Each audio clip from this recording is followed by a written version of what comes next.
nkofo man so empani say ade achi na say yanti asemfo fra ene na yachi na maybe so what in your coso social media ho be kire aba fontinta fidie no so woni ne yakoso e wo ho no ene na dwebreneti me adwo adempo me ne mapamfo e wo Ashanti Prime TV ebina da bia ene ya wada bia wabra abo enyume no num wabra ye di dwumede onwaso bia to di Prime Trend ebre wo Prime Trend so ameni mapamfo ye besim konya ne de nsem a won say da na wonfa wani enhu da egu nsani ni ne abobo mu ne de no kra no ato ne da sanse mpani say the ade ne da no one found to wa eya na free talk afen so wo Prime Trend so no ye be ma wakonya na wo so de wadwenkyere aba eni kasem we sanso wo mu ne say Prime Trend dwumediye mu no afa ba bi wo a obesiria enu nti na mse hia me adwo adempo many my powerful or Ashanti Prime TV. Clock it.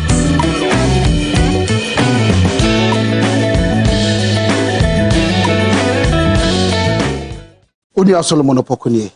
Ye Fred Juma be fie die, near Bepe TV a obeka nsem papa akire yen. Na oba me yehunu no papa ekoso ewo wiase. Tisi Pe TV papa ne tie sempa ewo kroyimu dia.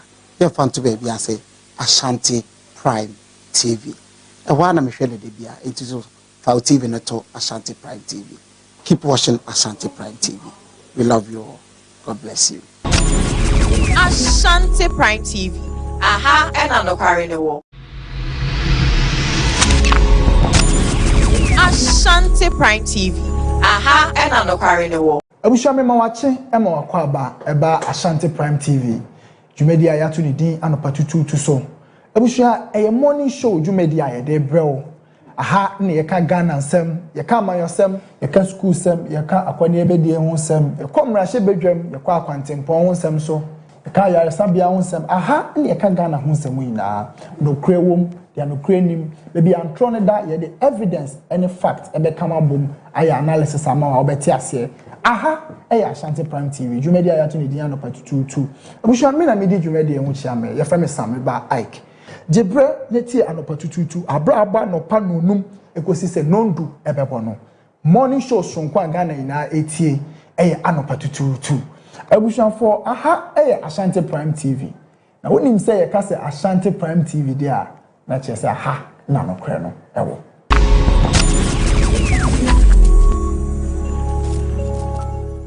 Ashanti Prime TV.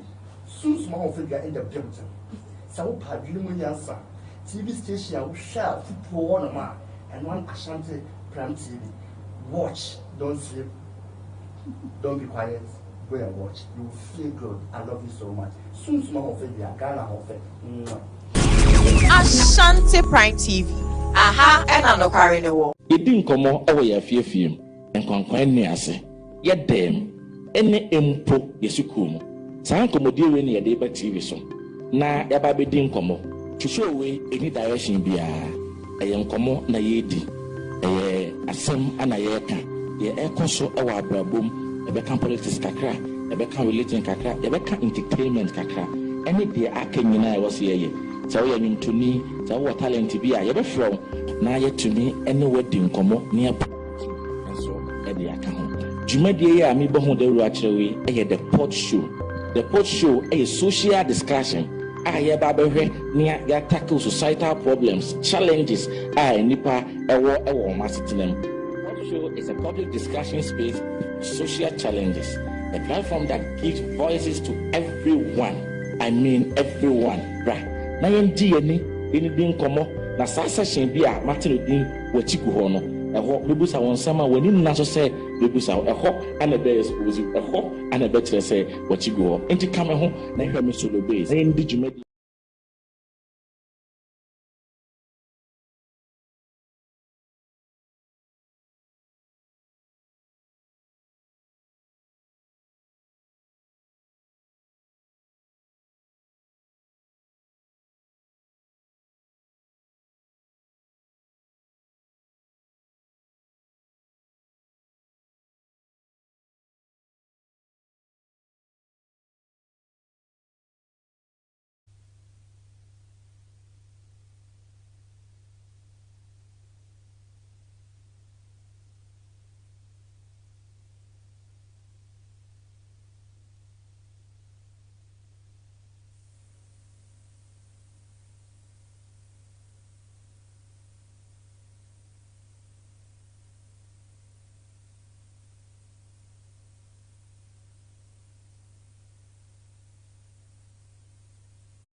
Pramo ato amanade hye memo bibiara hanama makwaba kese edi aba Ashanti Prime TV so emanso sense ma yensa kan ewo man Ghana eni ama hodo so ni edika edit yosemufu asone so no akrutie edi agukrata so edi ama menemede ba besomo ewo simaduasa entem ensem ewie mede ba besomo no edosun ye ni edi makutini bi enie Ghana mampanyi His Excellency John Dramani Mahama Edin Sembi ato abontene sanso and a Prime Minister Edema Eye St. Kitts and Nevis Eyon Wonyamfo Eye Telans Michael Drew and so akasa ensemwe ene ensema odo pie kan na de ba besomo e Kasiebo kwan so me amaje pene de awi Kasiebo e besomo di amaje so ene mesna start mitwam hotel abasisia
Afeje bre na mefa Kasiebo nchemo ensomo Ghana mampanyi His Excellency John Dramani Mahama prempren ya dia wakasa ede ato abontene se ye bibre mama na mahodo amana man ni nyina no ya dia omahia ato adwena sedeseda adwene ahwe kwan obefa so na adwadie nkitahude eda amana man bia ntem no ahwe ahyemuke na wakasa na ode to abontene so susu se sade ya oye na no beboa amazo bifoforo efri ne man so ebe bibre mama na mahodo nim nyina mu ba kosi wo ba no ne omanyi aba bedidwa obehwe de odibuo ama ebibre mama na mahodo esansem amanya hodo bebre wo hono ma omuhu ne se West Africa na se bibre mama mu ha se die se bi niema pa bia eni hanum se nemso ye kampa na West Africa ena niema ewo. The Caribbean remains essential. However, we cannot delay progress until every structural constraint is resolved. Platforms such as the African Caribbean Trade and Investment Forum, ACTIV, and the African Continental Free Trade Area, offer immediate pathways for us to expand trade and forge investment partnerships.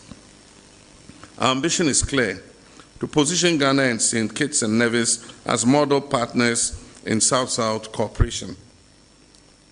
Honorable Prime Minister, I commend your leadership of CARICOM and the successful hosting of the 50th regular meeting of the Conference of Heads of Government of CARICOM in St. Kitts and Nevis. Ghana deeply appreciates the opportunity you offered us to address CARICOM leaders, though virtually. We value CARICOM's principled stance on reparative justice and look forward to intensified collaboration on truth, reconciliation, and equitable global reforms. Ghana recognizes the vulnerabilities faced by small island developing states, especially in the context of climate change, rising sea levels, food insecurity, and external economic shocks. We stand in solidarity with St. Kitts and Nevis in advocating for climate justice, equitable access to climate finance, and reform of global financial institutions to reflect the realities of development. Wasansem Kronemu ena His Excellency John Dramani Mahama ekasa edi ato abontene se eye St. Kitts and Nevis Homo Prime Minister Yon Wonyamfo eye Terence Michael eye Drew wababe piemu wo man Ghana mu ase ne botaye nyina ne se wo hwe no wababe piemu anum sei na ohese de His Excellency John Dramani Mahama one na appointees ebu wo man Ghana na ye ne fedodo nti wo babeje ntete o hanum se na nyame adom no no nso ekoduru ne kroma wa hwe na wadan ne di e de a kire na de hye is a return home. On behalf of the governments and people of Ghana, your brothers and sisters, I warmly welcome you and also thank you for extending your stay so as to join us at the commemoration of Ghana's 69th independence celebration in 2 days' time. Our two nations are bound by a shared history and heritage. While the transatlantic slave trade may have put us apart, the resilience of our ancestors and the fortitude of our courage as a global African family continues to shape our common destiny. Together, we will determine the future of dignity, prosperity, and justice our people deserve.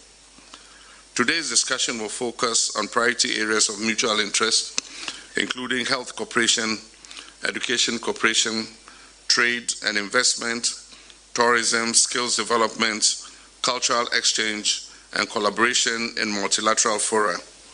We would also explore other areas of mutual interest within the context of South-South cooperation and the strengthening of people-to-people exchanges.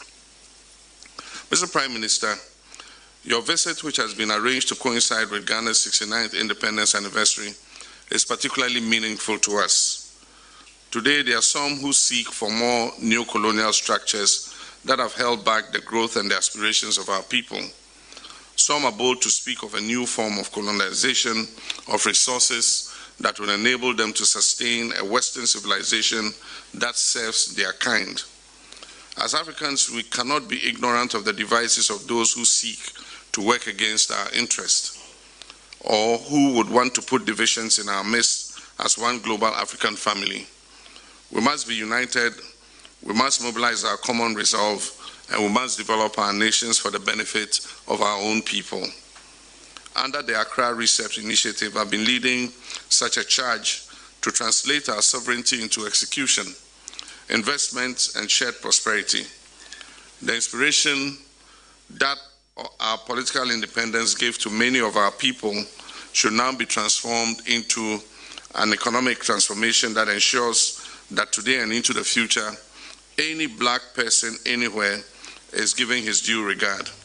We must ensure that everybody... St. Kitts and Nevis in Penny for Akasa, Eddie Atwabontin, saying Primpin, a dear wo here, a year a nurse for an alphin so, a year one hour into yes, a church for. No, I'm so a mama and Penny for any be a baby PM or my gun and say, and nay, a buying an alphin so, yeah, share. And Manone and some swaddy one Santi Shanty as Yapama say, so I shall say, and nurse for an alphin so a church will be known before my gun and say, a quaco pim, a woman, so no macaco do juma, or honum, a diabo moon, Segana, this year, and a tituniness, any a church of phone, so identity, ye pa, or bahon will be to me about the year. Juman was on so cassa, added to our bonton, saying, canning, saying, could be a free hand, say, Eddie, I call a year nevisa. Si Caridua will bet you for an evesa, any horns and some no. Ideas they say can or much mummy and can Caubechiano, or much mummy and say to 50% now by no, and so and for 50%. In the government of the Federation of St. Kitts and Nevis and the government of the Republic of Ghana on visa exemption for holders of ordinary passports. Our exchanges have been cordial, forward-looking, and reflective of the deep bonds of friendship and solidarity between Ghana and St. Kitts and Nevis. We have reaffirmed our shared commitments to strengthening cooperation in trade, investment, health, education, tourism, culture, and multilateralism. We also recognize the importance of enhancing connectivity between Africa and the Caribbean, and will continue to explore practical steps, including improving travel links and having structured dialogue through political consultations. Our discussions today reaffirm our common belief that Africa and the Caribbean must move forward together, guided by our shared heritage and common aspirations for prosperity, justice, and sustained development. We remain committed to implementing the outcomes of our discussions and to sustain the momentum in the Ghana-St. Kitts and Nevis relationship. To all members of both delegations, I thank you for the spirit of partnership and cooperation that has guided our deliberations this morning. May the relations between Ghana and St. Kitts and Nevis. Prime Minister Edema St. Kitts and Nevis, Ayon Munyam for Terence Michael or Andrew. Nene wakasa Ediato Bontin se botayenti or the ababe piemu my Ghana mu ase nyina ye eya bosiri bienu a etwem eye January bosome no eye UN General Assembly jumedi omude hyehyɛ so ewo Dubai o share said na Ghana mampanyin His Excellency John Dramani Mahama okasa ewo jumedi na se manye hunu se anokwa wonimonyamfo yi enimde na o twene ho ebe no no nso ebetumi enya nimdie ni bi e de aboa na de hye nti na mprempren no baba bepiem o man Ghana hanum se so baba beje ntete kakra e His Excellency John Dramani Mahama e honom na nyame adom no nso ekoduru ne kuroma wo de aboa na de hye a e wo honom. Stuck out to me was last UN General Assembly. There are a lot of speeches given, but I particularly listened to your speech, and your speech inspired me. And I said, I told my team that I wanted to meet you. And I'm not only meeting you, but you have welcomed me back home. Thank you very much. So we come not only as partners in diplomacy, but as family, reconnecting across the Atlantic. St. Kitts and Nevis and Ghana share more than diplomatic ties. We share history. The story of my nation, like that of so many in the Caribbean, is inextricably linked to the story of West Africa. The transatlantic slave trade forcibly connected our ancestors, but it did not erase their identity, culture, intellect, or resilience.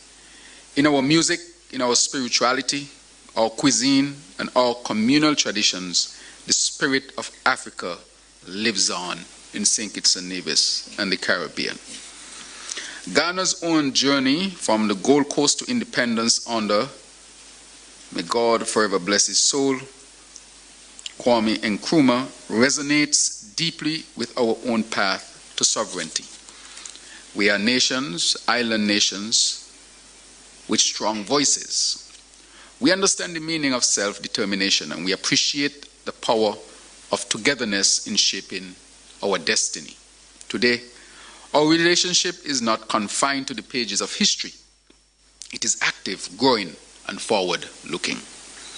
In recent years, St. Kitts and Nevis and Ghana have strengthened cooperation in education and healthcare. Just this year, we formally signed an MOU with the University of Ghana, an esteemed and prestigious learning institution, to enhance cooperation in education, research, youth development, and innovation. And we are also advancing our relations in healthcare with the recruitment of well-trained Ghanaian nurses. This visit also carries significant historical and moral importance. The question of reparatory justice remains a global conversation, not simply about... Additional embassy at one subneso and every boy Rao Mangana Yamrashi Fie. Eho ena kasama for Honmaya Right Honorable Barbin Kingsford Urban Sumana. Wada in Jumedius from Kukredi and also a speakers breakfast a forum Jumedi. Nebotaya or debaye enyina se babebwa na abreni na no jumapa aban no eye no adanedi amagana de hye obia ehu adepa Ghana mampanyi His Excellency John Dramani Mahama ne na pamfo eye ewo man mu hase. Is not only a constitutional aspiration, it is a practical necessity for building a more inclusive, responsive, and accountable Ghana. Parliamentary decentralization ensures that legislative and representative authority, administrative and oversight responsibilities, and our collective resources are equitably shared amongst national, regional, district, and local bodies. It allows for national lawmaking, deeper citizen participation, and more context-responsive governance, all within the bounds of our constitutional and legal framework. But decentralization is not merely about proximity. It entails empowering local voices, enabling community initiatives and tailored solutions, and reinforcing the legitimacy of our democratic institutions. Decentralizing the legislative arm of governance is a reaffirmation of our democratic values. It is a development strategy. And above all, it is a promise to the good people of Ghana that governance shall not be a distant force, but a lived experience, relevant, reachable, and responsive. Mr. Speaker, administrative decentralization simply concerns service delivery at the local level, local planning and implementation. On the other hand, parliamentary decentralization concerns representation, accountability, and democratic engagement at the local level. And that is what the youth are looking up to us to do. Parliamentary decentralization answers the question, how does Parliament listen?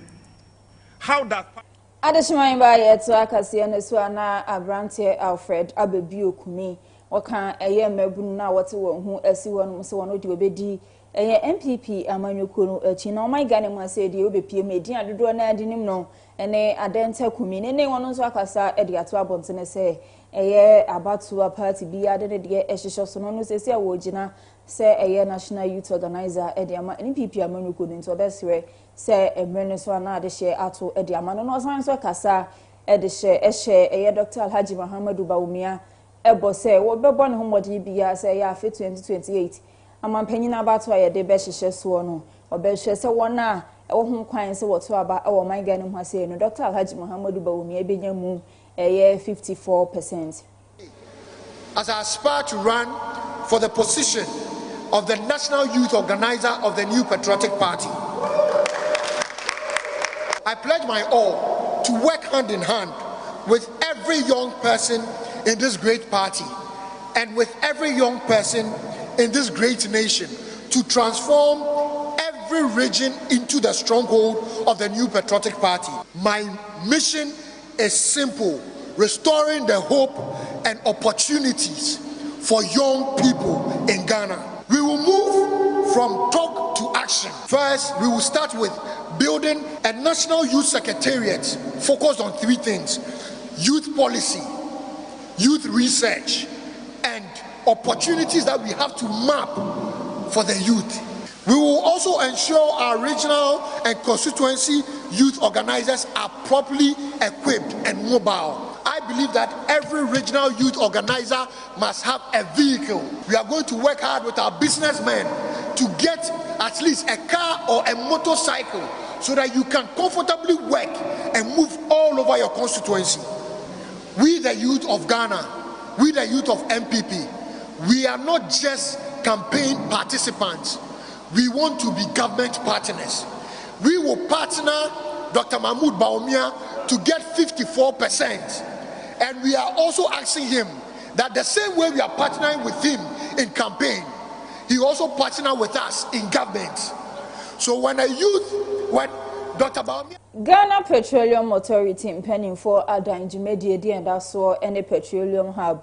Jumedi Botaya Eba Beyenina and a Sebe Boamo, my Ghana Yahoni dear Honsem. Akoye sanso man Ghana mu asei enyina enum sesi enyato eye fango mu pebibia ye betum ensu aye no mkra ye betum sanse no yoto nsu ne beka se okofa aye no ode froka nti se fango hu dwumadie ekoyi osusu sesa de oman no sese emu adwo anema ekoyi ne besan so aba fom krasa e de achense de anema ekosese no yase yenye ye fan petroleum hub. The petroleum hub ni chinese Ghana for yankasa intimi nya baabi a ye betwe fam go na yetumi kura di bia ye sa na wonoma pii a fam go fa so etumi eye bibiti say watare a wo hye wo be he na fam go ho asem wo pen ntare nylon no ni noma enku bi a amanfo use ni ade nyina no yade a etumi yankasa etumi twe fam go mu a etumi yema na yenti I say Jomro Tinya in Jomro, our Western region. The Hona Ben yi say into me na Yanba a crowd na enclaves and an enclave na a man for private sector investors among for musica and sim and yet sa it may a market. Our son more a beard the scope. I share a even aluminium smelting. So, because I say, my penya Matthias said very soon we'll stop exporting raw materials abroad. And it, instead of only focusing on petroleum products, we can also add other raw materials, bauxite, and other things. A bit me are refining the whole before we export it. So it's something that a beboa Ghana, a beboa boa in Chile.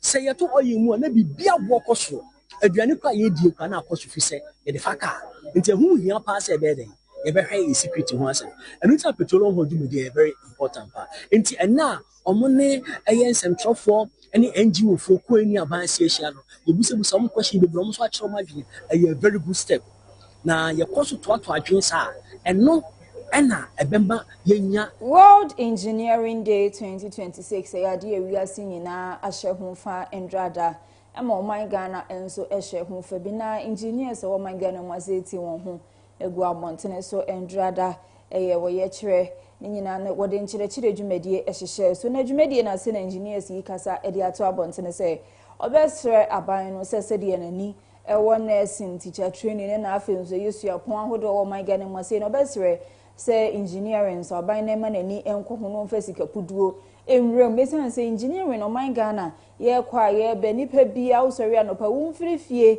emedru be bia wo ko medru adwumam ni be bi foforo wo ko bia no na ye da ya wa use ade engineer bi aye nti we best say engineering na ya de ye kan ye dada asset na ho nti aban ne nhwe na wo fasika puduo enwra eye engineering dwumadie nim se de be ye nchirima a wo ba no nso adwuma no be ye o makono no de won ho enwra mu bi.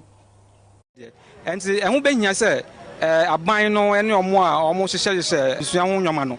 A bit me de Sikafutu, I modu, and I share a yestem at the Sian Musin Beya.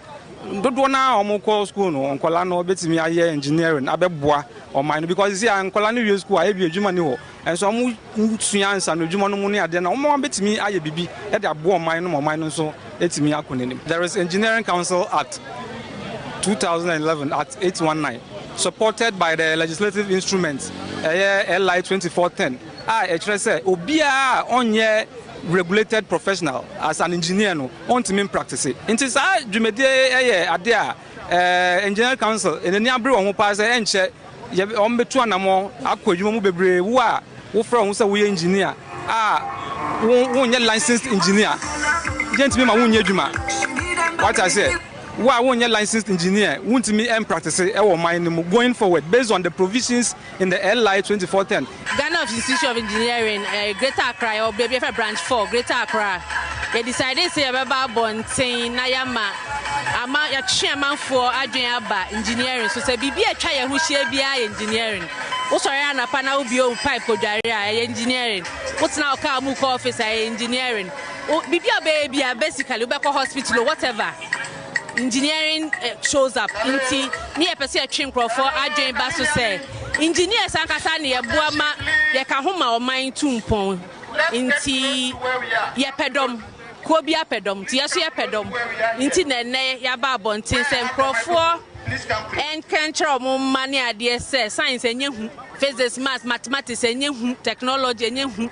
Say to Kasiebo so ani eboshi die ni akwa akopie mu e wo from mantem ho na akopie mu e wo hohoi e regional hospital eye eniema asebi e wo honom no eniema na esefo ne adokotafo e wo ho behia e de asayare na ama wo mudwumedie edi mu se ayaresabia na yade ho akwa atwi yi pa e de amom eno na anam so amene eye togwegwa gabusu the sixth okopie mu e wo honom no wokasa e de ato abontene so mosre Volta Regional Minister ena afenso mpenimfo abi no mom wo from mantamu nyina so mu nyina hwe na ayaresabi owo mepe no mu esanse honom na amanfo ebeji ayarehwe na se obeji ayarehwe na sa ayaresabi na emu enso eyare na enche ye nti osire mpenimfo so won hwe na wo meye eya adokutafo ni anesefo honom no emwa hospital. So we, as the traditional area with the traditional council, decided to have a first-hand information of all the issues that we'll be hearing. Lo and behold, what we'll be hearing is not far from what we have seen ourselves today. The hospital, indeed, is a death trap, let me put it that way. It's not fit for a place where a patient has to be attended to, unfortunately. The facilities we have seen over here today are not facilities for a regional hospital status. These are facilities for districts. And as a matter of urgency, we are calling on the authorities, our MC, the MP, the regional minister, the health minister, to do something urgently. We, the people of the Being Traditional Council and the area, have available land for which they can use for the regional hospital infrastructure.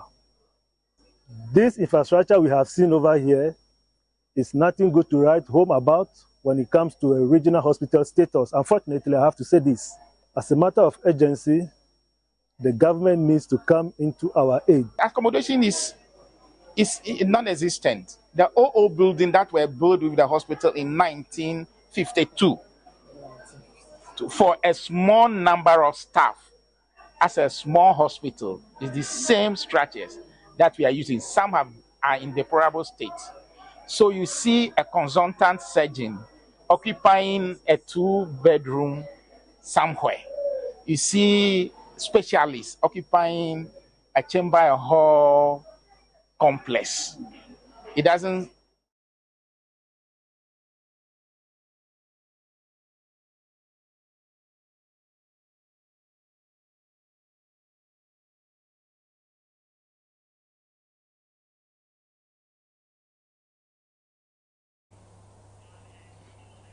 Prime area from Tobra Kasiebo and Wanigusa. We share yet one some niswa.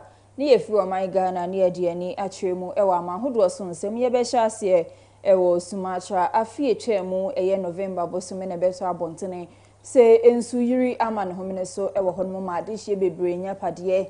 Essay yena a buying on impending for honum a pebe be a ball. A year 10 Emma this year beam say. Once na honum kakra na one shen see when japadie. In fact, a mom we be seen a dear this year or survive and a becca sour bontene dear to a bontene say. Ya dear be seen no, when yanti bibia in free a buying who beam near science so share a yetchiria. As in a money mamma de pa at their moment to a certain penny for is a one share, no one to any emeasure or movie beauty. Tradition. The practice ensures everyone, regardless of social status, can welcome Ramadan with a dignified, nutritious meal. President Prabowo Subianto has pledged substantial support for this year's Megang, channeling donations to communities affected by November's disaster. For survivors like 35-year-old Mawada, now living in an emergency shelter, the assistance offers some relief. She has endured 2 deadly disasters, the 2004 tsunami and more recently floods and landslides. Sedih ya, sangat sedih karena tidak seperti yang kita bayangkan gitu.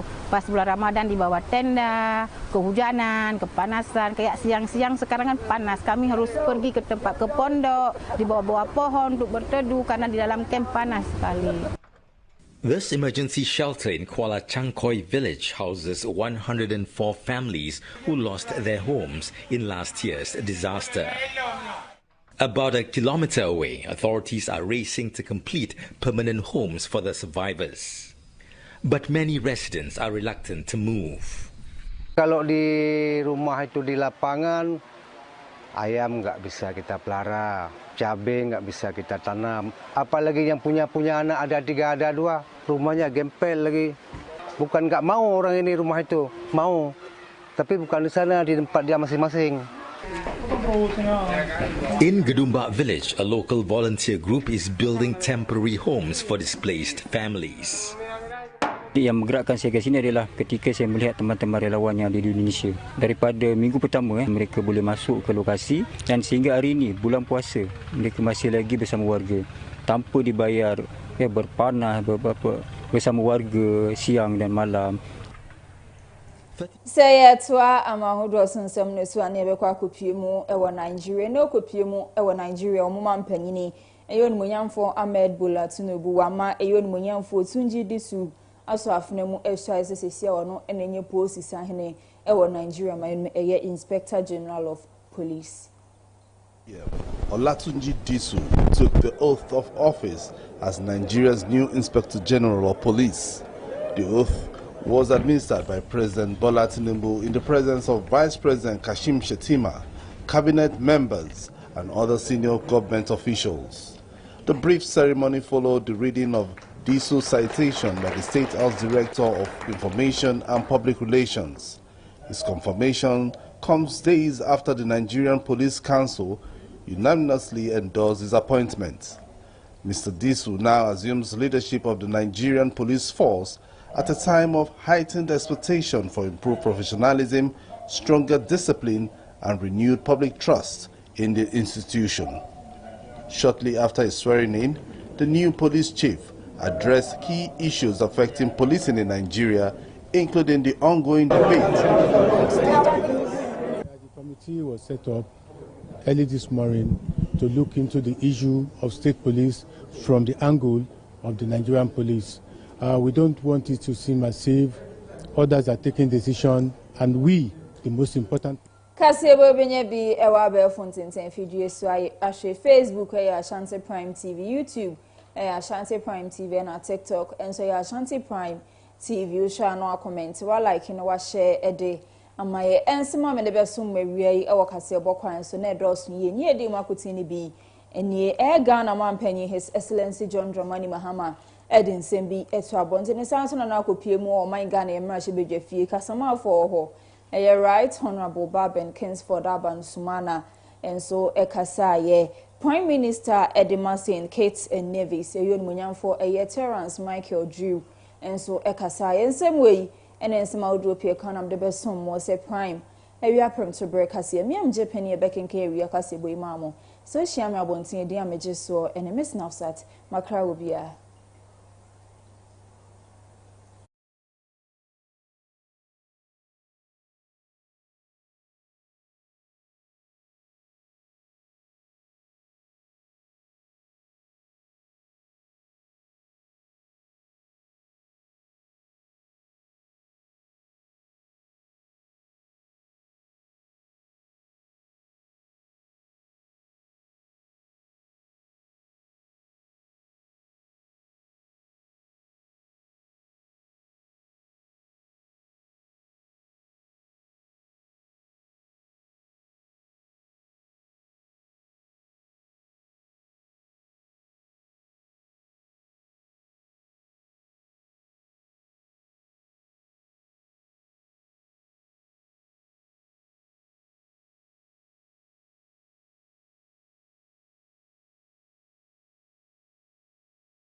bebre ne akoso e wo yemmem ha enne nkofo amanso empani se ade achi na se yanti asemfofra enne na yachi na maybe so what in ye koso social media ho be kire abefo ntenta fidie ni so woni ne ye koso e wo ho no enne na dwebreneti me adwo adempo me ne mapamfo e wo Ashanti Prime TV ebina da bia enne ya wada bia wabra aboy nyume no num wabra ye di dwumede onwaso bia to di Prime Trend ebre wo Prime Trend so ameni mapamfo ye besim konya ne de nsam a wonte da na mfa wani ehu da egunsani ni ne abobo mu ne de no kra no ato ne da sanse mpani say di ade ne da no one found to wa eya na free talk afen so wo Prime Trend so no ye be ma wakonya na so de wadwenkire aba eni kasa we sanso wo mu ne say Prime Trend jumedie mu no afa ba bi wo a obesiria enu nti na mse hia me adwo adempo many my powerful or Ashanti Prime TV. Clock it.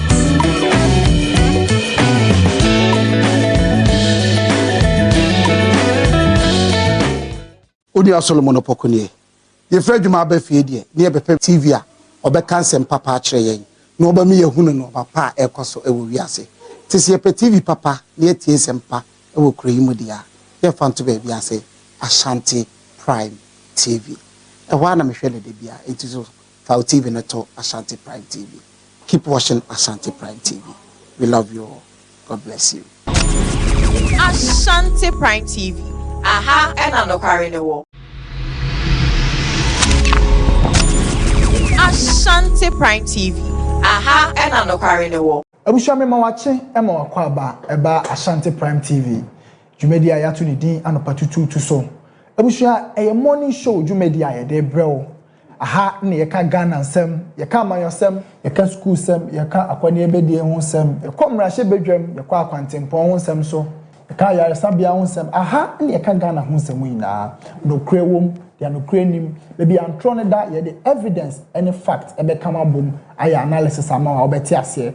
Aha Ashanti Prime TV. Jumedi ayatu ni dia no patutu. Abusha me na me di jumedi e ho chiame. Ye fa me Sam ba Ike. Jebre neti anopatututu abra aba no pa nonum ekosi se nondu ebebono morning show sonkwa Ghana ina etie anopatututu abushanfo aha Ashanti Prime TV na wonim se ye ka se Ashanti Prime TV dia na chese aha na no kre no ewo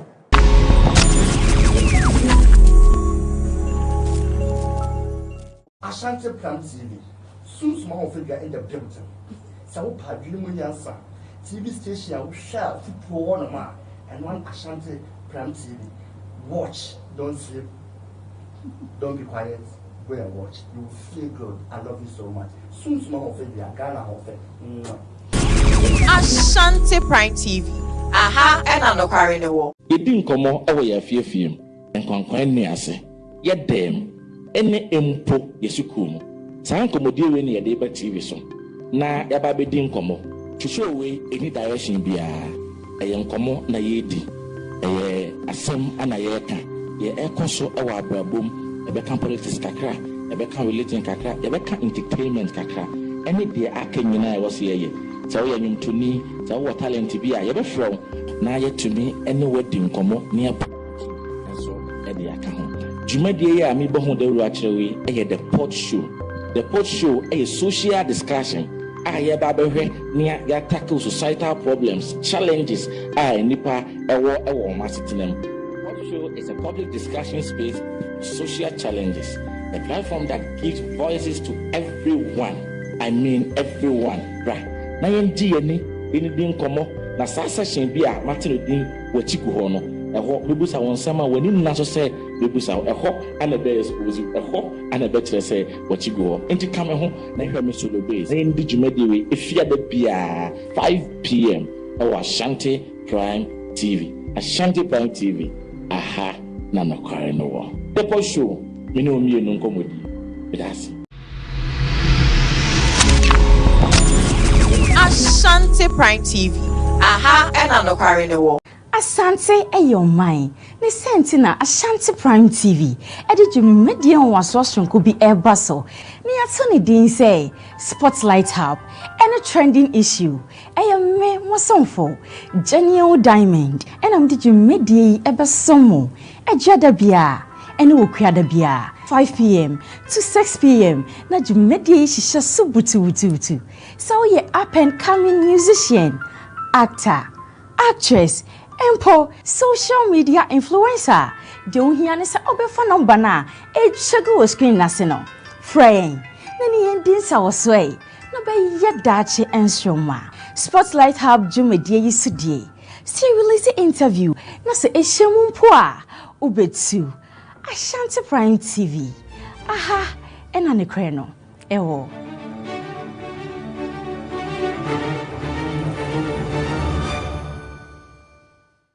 Ashanti Prime TV. Enam tie ni mu no boy. Magi medwa. Ye duru ha se dia. Na ye nsem akese nko a. Se wo pe nsem no kore etie ana wo pa asem papa. I want Ashanti mem, Ghana mem bebia, wiase bebia, etie dia, hwe Ashanti Prime TV.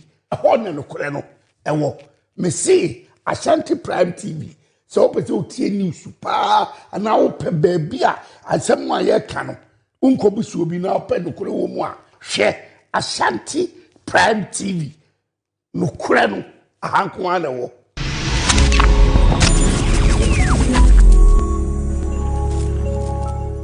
Ebusian for meeting the Queen Amadi Miss Culture Global 2025.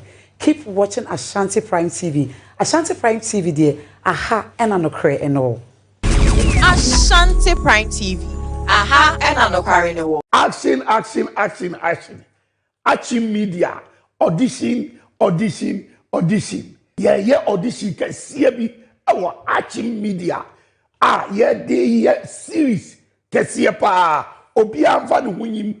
We penyino we akwada o emrante ne maba ni nyina ye hia obi bia Action media ye series kese e de abegu Ashanti TV so obi amfa no hunyim boy mi gina mu bi obi amfa no hunyim frɛ number na ye twa agu ate no me see frɛ number no thank you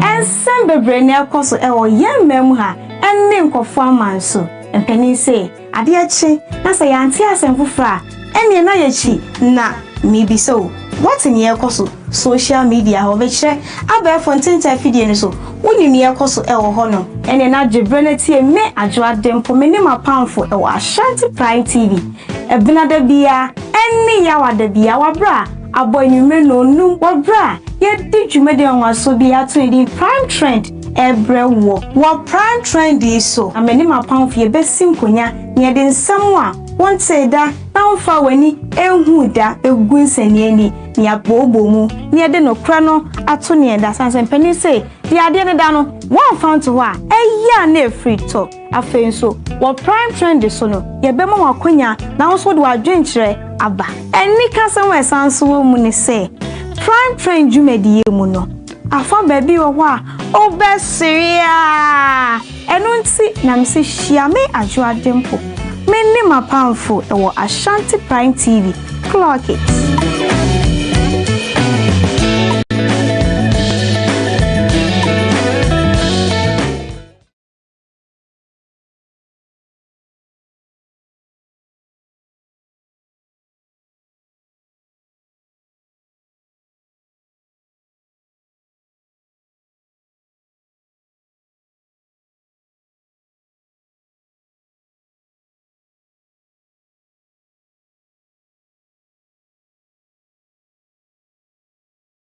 Dia Solomon Opokunie.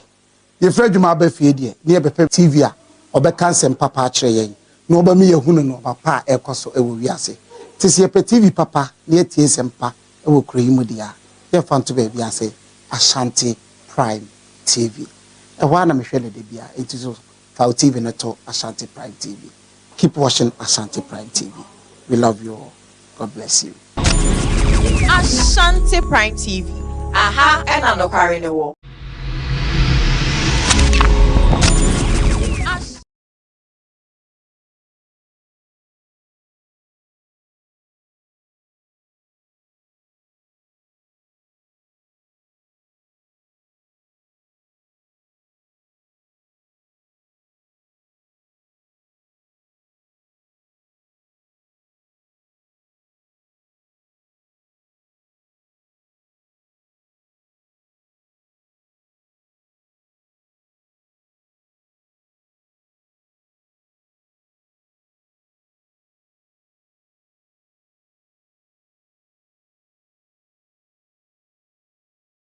Ashanti Prime TV.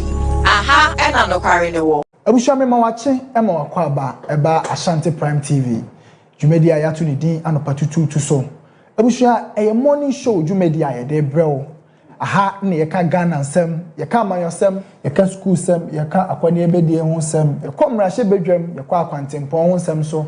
Yeka yaresabia ho nsem. Aha ne yeka Ghana ho nsem nyina. No krewom they are no creating maybe I'm trying that yeah the evidence any fact ebe kama boom aya analysis ama wa obeti ase aha eya Ashanti Prime TV jumedi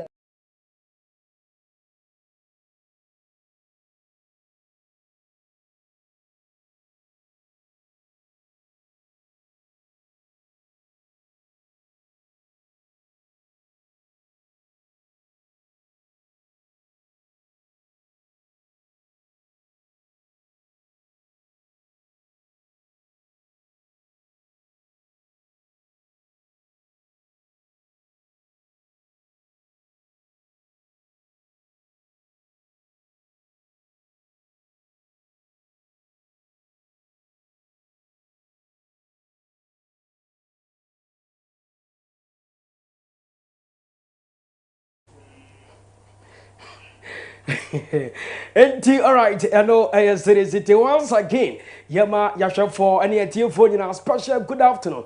And for Emerald Prime Sports segment in this way, Brennan song, say good day, Munsema, and Sakana, you know, your day, Nina, ever so more, I would to so live on Ashanti Prime TV, so on Facebook and on YouTube, no, Jumadina at them on TikTok. Ashanti Prime TV, who follow, who like it, no answer, who we are, leave a comment no at us here. Emera disafa tane making kanina I will Jumadian sweat to me at the mamo. I get to sebi and I yanom akabuni pa ebe danano na ya kucheni na kama at me at the mamo. Nanyamana at me akoso kama. I was shown so na later Saturday and na ya de ever so more. I was shown so be didn't come up. How do I be at a free bansa? One more presidential election I could part to my 16th of March. I was paying one team so be didn't come up. Ella Porta. One for Rafael Day, one of the port of Ecoso, I had Juma Adama Bansa Timino, and also Victor Ford, and I felt Jumano Adama Bansa. You better don't come on, never be answered to me. I come out, I was shown also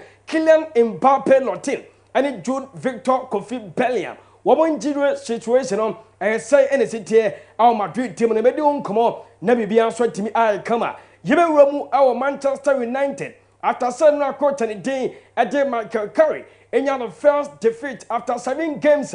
Not only when you're the first defeat, you didn't come on. And so Manchester be Bianso at me. I come up Pep Guardiola.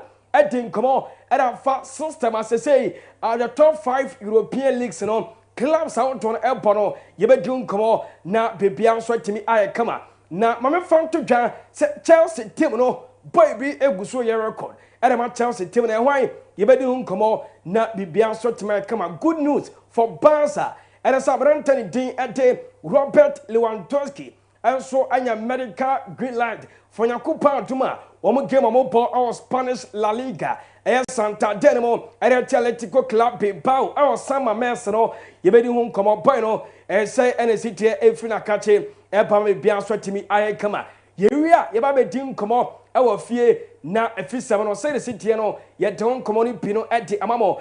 You need the CEO Edma of Bosse, Ashanti Good Offer Club, no, Chief Executive Officer Sat, a champion, and so everything come out to so never be answered to me. I come and near my answer to me. I consulted to do some more. And you about there and every Yakuchagun Krata so Ketuasibi, Yanama Kabuni Panama Tinina. I would to so at me at the mamo. Me camera mine and every I am Michael Bodu Antim Official, and I'm MCR. Kingsley Dan Kwamo, I'm a Jumadino at me Abaso, and I'm a fan to just Mr. Solo Base. The program's manager and the boss himself, and Angasa, Omunina at Jumadina, your date latest, no, and your date Pino at the Emamo Dino, official, coming out to Par Live on Ashanti Prime TV, so on Facebook, on YouTube, and on TikTok, no, showing you at the mobile follow. Now, while like who we are, share my for comment, no. At was send me Bianso and Timmy and yet come stay tuned. And you are feeding no and free latest no any update in Pino air by Dino our official coming out to buy. Yebas here.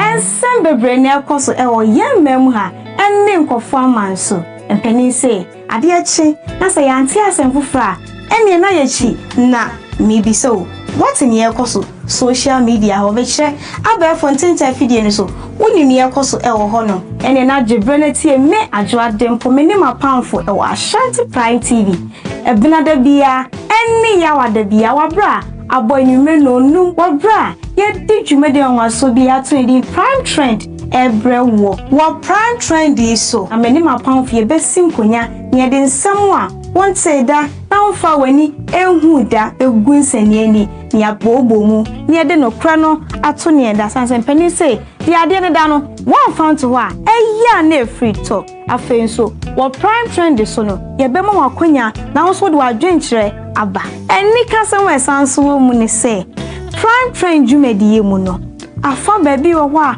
obɛseria ɛno nti na mse hyia me adwo adempo me ne mapamfo ɛwɔ Ashanti Prime TV clock it.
Bebre na ekoso ewo yemmem ha enne nkofo amanso mpani se ade akye na se yante asem fofra enne na yachi na mibiso what in yekoso social media ho bekyere abɛɛfo ntenta fidie no so wonim yekoso ewo ho no enne na gyebre na tie me adwo adempo me ne mapamfo ewo Ashanti Prime TV ebina da bia enne yawa da bia wabra abɔ enyume no num wabra yɛdi dwumadi ɔnwaso bi ato edi Prime Trend ɛbrɛ wɔ Prime Trend yi so amene mapamfo yɛbɛsi nkonya ne yɛde nsɛm a wonte da na wonfa wani ehu da egu nsaniani ne abobo mu ne yɛde no kra no ato ne da sanse mpani se di ade ne da no wonfa nto hɔ a ɛyɛ na free talk afei nso wɔ Prime Trend so no yɛbɛma wakonya na wo so de wadwenkyerɛ aba ɛni kasɛm wɔ sanso wɔ mu ne se Prime Trend dwumadiye mu no afa baabi wɔ hɔ a obɛseria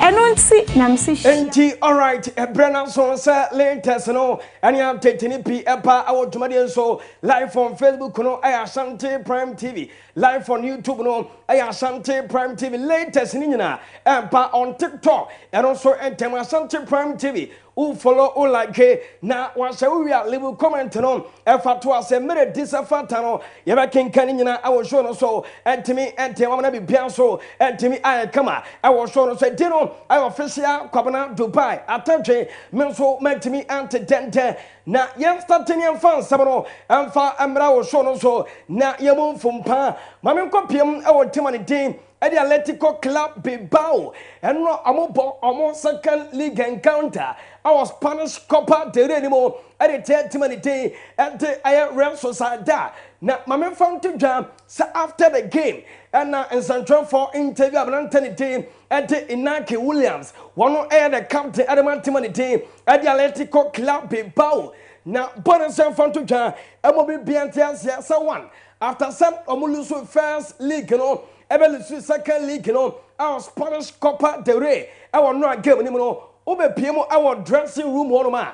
I answer players, no, Omo ye. Ninja answer one, Ayomoya pa. Some first league, Obelusu, now second league, also Otimialuso, a difficult movement at the Mantimani team at the Atletico Club Bilbao. Nemo Yanko Pantuma, one more at Trafie, at a 30 minute at a Bansa, our son Mames, our Spanish, I had to say La Liga, one more answer to me, we need some Cameron, never be answered to me, I come and no iron some of Anthony Dame, I didn't Naki Williams, 18 come on, at a chance from 12 now, Mimpia more Bansa, Namanin come out from my Bansa Timono, and the Kinsey, now one mammy close Kakra. Our Spotify Camp now you didn't come out fantastic. Now what Pejan Kakra. According to reporter, and if we bounce at Timono, Panasa, Yanko Paya Tuma, I have 2030 World Cup, and also Betty according to reporter Epa, and some bounceable Kono, yes, some FIFA, I have Federation of International, I have Football Association Penny for,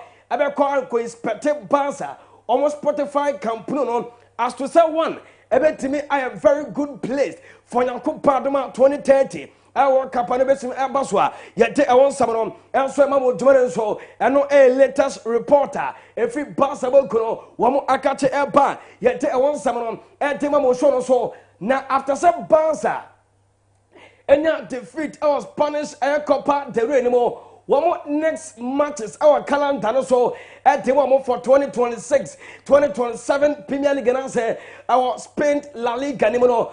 Mama Fan to just one, Yanko Pantuma. One more Atletico Club Bilbao. One more any team on the team. Any Newcastle Everball. Our UEFA Champions League. One more Everton field. Now how many team on the team? And it's Sevilla will come answer to me about second encounter. Our UEFA Champions League game against Newcastle Everball. So now on my boss said a team on the team. And the Rayo Vallecano.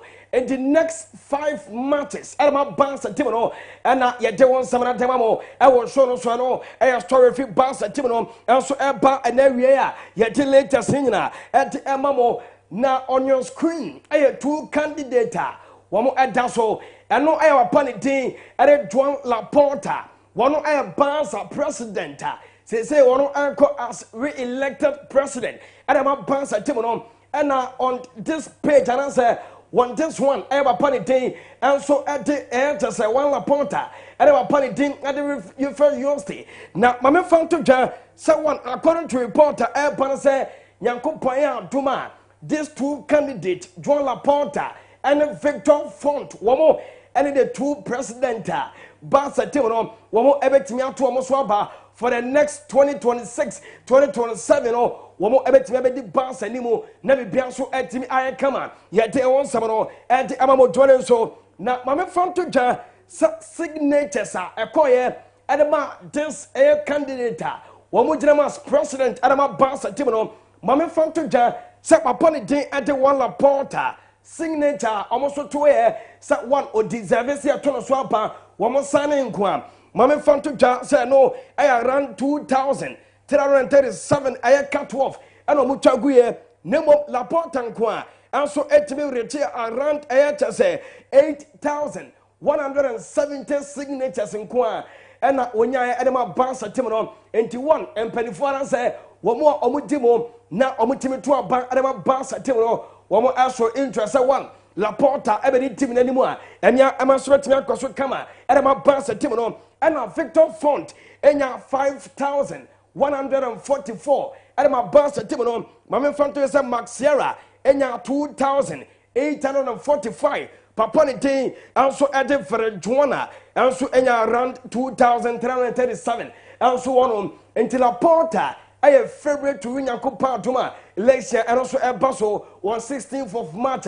Yet they will later and report to Nipi at the Amamo Shono. So, Ma Luis de la Fuente. na telephone tese yɛn fa ni nkɔmɔ ɛmo bi bia ntɛn sɛ ɛwɔ show no so sɛ one as a manager ɛde ma La Roja was pain wɔn ankɔ favoritism ankɔ so me play nie we ɛna deserve sɛ ɛde ne bɔ yɛma we ntɛn nkyɛn yɛma we start any ate no papa ne de ɛde Victor Fontana sɛ Luis de la Fuente wɔsi nyankopa atoma selection a ɛno ɛbɛtumi make spell wɔ kono ɛnso ɛtumi agye tournament no ɛwɔ ka for 2026 no ɛno mom ɛna ɔbɛyɛ ama tima ne din ɛnso de Spain ɛtumi agye a yɛde wɔn nsɛm no ɛde ɛma mo show no so ɛno ɛyɛ latest reporter ɛpa yɛde wɔn nsɛm no ɛde ɛma mo na ɛwɔ EFL ni mo reporter ɛma se nyankopa atoma wɔn ɛnspante EFL no wɔn teams a wɔn compete our championship playoff no mo adi akɔ mako ɛyɛ te sɛ 6 ɛyɛ te sɛ candidate say 6 teams wɔn ɛnso betumi participate our playoff no mo ne nyinaa nsa 1 wodi FIFA wɔne deɛ ɔtɔ so mako 6 ɛna ma bɔ ɛna deɛ ɔtɔ so 7 no ɛne the 8th position no ɛnso betumi abɔ our playoff no mo ama bi aso timi ayɛ kama ɛno ɛyɛ reporter ɛno ɛfiri ɛyɛ te sɛ EFL no mo pa yɛte wɔn nsɛm no ɛde ɛma mo show no so na mami nkɔ pie mo Liverpool na mini nkɔmɔ ɛwɔ Liverpool team no mo papa ne din ɛde an slot wɔsɛ mfanto dwamo bi ante aseɛ sɛ 1 abrante ne din ɛde Jara Konsa mo a munim sɛ Nyankopɔn adom na boy no Liverpool ɛsa kɔfa no abepie mo ɛwɔ team ne din ɛde Liverpool a report ɛban sɛ 1 Liverpool bɔ kono wɔn anya making incursion bi a sɛ wɔn bɛ so wɔn san fa abrante ne din ɛde Jara Konsa yɛte wɔn nsɛm no ɛde ɛma mo so no so na most goals and assists our top 5 European leagues in mo ɛde ma top notch defenders mame fanto ya sɛ 1 abrante ne din ɛde Federico Di Marco in terms of goals and assists ɛde ma tema ne din ɛde Inter Milan bɔ kono ɛyɛ 19 abrante ne din ɛde Julian Ryanson ɛsna kind ma Borussia Dortmund wɔn our 11 goals contribution ɛde ma tema ne din ɛnso de Dortmund bɔ kono na mami abrante ne day also the Alejandro Grimaldo one is not kind of Leverkusen one our 9 goals at the team ne day also the Leverkusen Julian Timber our 8 at the Arsenal team no and abrante ne day at Jesus Rodriguez it's not kind of Como 1907 one also 8 in the top 5 European leagues anymore meeting come out at Demawa what many players are in terms of goals and assists no wɔn nso ɛbɔ wɔn wɔden nso top 5 European leagues anymore yɛte wɔn nsɛm no ɛde ɛma mo show no so na Gareth Frank Bell ɔyɛ former player adama Tottenham former player adama Madrid team no wɔdi nkɔmɔ yɛbusan sɛ 1 ewiase nyina ogyiri sɛ wɔn ɛyɛ the best player wɔn Gareth Frank Bell anasɛ wɔn Frank Bell wɔn nan bɔ Gareth Frank Bell sɛ fɔnto dwa sɛ agbabili no ɛyabrante ne din ɛde Cristiano Ronaldo ɛno ɛyɛ nsɛm Garbe ɛde to dwa wɔwie na busan sɛ 1 teammate bɛn ɛna wɔn na ba ɔyɛ skillful pa Gareth Van Bale sɛ fɔto dwa sɛ ɛyabrante ne din ɛde ante sɛ Alakon Suarez Isco yɛka so bi yɛ skillful player ɔne bɔɔl ne pia paa de a wontumi ɛnka ɛnya abrante ne din ɛde Alakon Suarez Isco ɛmfiri mɛ no ɛyɛ Gareth Van Bale nsɛm a wɔde ɛto dwa yɛwie na busan sɛ 1 your best time our team the team at the Madrid or Vante Babasa Madrid team no air training no player bang and or ball pa was it your fan to the Sabrantani day at the Luca Modric Castello Bianco one Tony Cruz Massa one more air 2 players one more boy Emma Benya Brantani day at the Gareth Van Bale you own a talent all Madrid team no more and no air come Brantani team at the Gareth Van Bale also idea yet they won't later so and report to Nipi at the Emma Motion so now we are saying from the jam so at some point in time in 2014 2015 our Premier League no papa ne din at the David Moyes by San Cabrantani din at the Gareth Van Bale MSA kan informo nemo na nakoma our team ne din at the Madrid and no and some Brantani din at the Gareth Van Bale at the 2 jet on some no at the Emma Motion so na mami goalkeepers way na me no mo nkomo our screen so the most clean sheet in 100 appearance our Premier League no one more amateur cross 100 Premier League games our teams out to and our Premier League no Mame Fanto Jan say most save on and say most clean sheet. These goalkeepers. 1. Peter Chuck, 59 clean sheet out of 100 games. Abrantani Dame, Adi Pepe Urena, 54 clean sheet. Abrantani Dame, Adi Ederson Moraes for Man City, 46. Alexen Banker, 44. Peter Schmeichel, 44. Abrantani Dame, Adi Edwin Van Dassa, 43. And now David Raya for Timothy Dame, Adi Arsenal, also Ekita 43. And the most clean sheet. Our Premier League 100 games more and not get 1-7 at the Amazon so I know a latest reporter and not every Premier League in my bar yet 1-7 at the Amazon so now Pep Guardiola Ansala was sent for to Jamo be until say we are football said in the city say assasa or Italians Scudetto or Spanish La Liga or French Le Champagne or Bundesliga and the competition in game at the Champions League now. Oh, sha, ultimate one. And Yama Mebre and Assassin, our football nemo, Nemo Adema call tennis, ultimate adapted to boys, now or move system and our system. Also, open boys limit me adapt here. I know, Paul, I'm the good quality as a coach. Also, oh, you have a funny day at a Pep Guardiola Ansala, and a San Comunina, at 2 our tomato so now, Mamma Branton day at a John Pedro, Vinicius Jr. Igor Thiago and Anthony Massa. Women in a Brazilian players. Now, open top players are almost so mankind. And the Brazilian national team, no, one more than top 5 European leagues on all competition. One more goes outdoor and the mom clubs are. Mama Fanto just said John Pedro. It's not kind of Chelsea. This season, 26 goals plus. And when you're at about 20 at the Chelsea, Vinicius Jr. in 38 matches, 24 goals plus assists. Igor Thiago for Brentford, 20 in 30 matches, and Anthony for Rebetis, in 31 matches, 20 goals contribution. And so on, and Timamo so, and to Upe players, one more day, and the select of Brazil national team now, Ray and so Anthony Day, and John Pedro, Vinicius Jr., Igor Thiago, Anthony New Rafinha. And I'm Anthony Day also, and Anthony de Souza. One more A players, one more power day, as one Brazilian national team now. Yet, 1-7 at the Amamo Shono so. Now, Papa and Tim, and Fabian Husla, and no Tim Como, Nan Como Din, and say, Premier League teams, a bit more than Bonye, Nina. I asked a team, after some no go within 9 minutes from Bukayo Saka. Now, I'm a born assistant. Omo je ball no mo delay goalkeeper che ball no delay e controller na omo delay Fabian Rosa and answer Whistler was say for just say one ade no e course no entwe or in some way to ja live on Ashanti Prime TV on Facebook no so and on YouTube no so yanko na yanko team da. I love the effort from my boys. I loved how they play football. I think there was only one team who tried to play football today, and therefore I'm proud how they did it. I ask one question: Did you see in a Premier League game a goalkeeper going down 3 times? No. So I think we shouldn't waste too much words about that tonight. We should focus on us. We should focus on our performance. We can't control these kind of things. I think therefore the Premier League has to find the rule, and it's not my business. I made my point before the game. And I stick to it. In the end, we are football coaches, so no other coach, a football coach to manage the game, to help the team to win, and therefore the focus. Fabian Rosla, and I attending Canton Samanon, and Timamo Jordan so now unim said Joao Pedro, Upe players are last season, clubs outdoor at Twisika, Eddie Good market in a sort of Cotomoa, or goals at a Tomunina, every Sabran team, Eddie Ugo Kiteke. Victor Anasa Victor Gilcoresimo for Lam Victimum and that players in Abraham David Joao Pedro.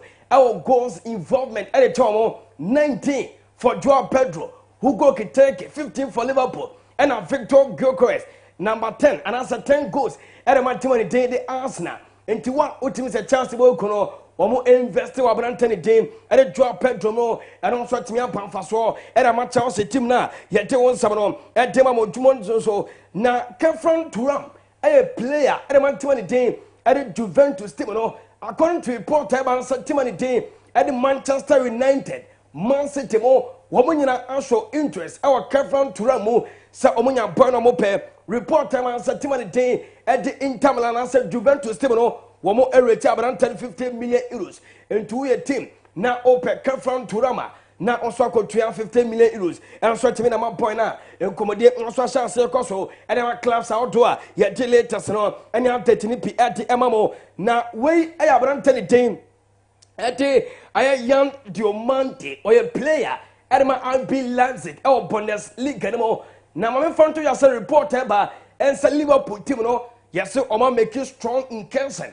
so one yankopan atom next season Omo everything akofa brantani team ere young diamante na bona be shen fifia famo na onso timi apia bona adade ere matimani team and so Liverpool team na ye team latest no and report to pino anti emamo avoro biola what's your front to just one Jude Victor Bellingham and your brantani team Kylian Mbappe lotem omo nyi straight na say any situation no omo guso 18 komo one the timer woman so betimi I make it fit for Madrid team no if there so much man returning this season and also mun team returning and no answer and say me ba yet one seven no anti emamo twenty so na mami we no na inu nko me pian so ntimi enye kama upie mo Madrid team ma the most decorated president out to o ma be adwuma ada Madrid team no wo kita many trophies awo amoso time ni no papa ne Florentino Perez started so ya adwuma ada Madrid team as a president in Kono